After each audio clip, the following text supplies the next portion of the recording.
जी अस्सलाम वालेकुम दोस्तों, मैं किसी भी हलके की बात नहीं करूंगा।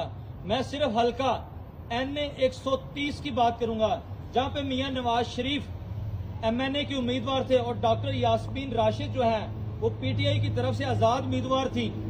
मुझे ये समझ नहीं आती, रात को डॉक्टर यास्मीन राशिद 30-35 हजार की लीड से जीत रही थी।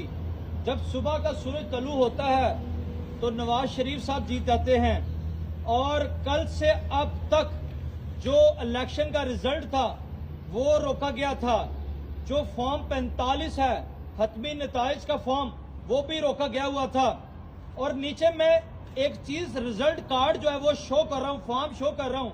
फॉर एग्जाम्पल, आप अपने ऊपर ये बात लाकर सोचें, अगर आप किसी पार्टी के उम्मीदवार हैं, चाहे आजाद हैं या जमात इस्लामी के उम्मीदवार हैं, तो कम से कम आप अपना एक वोट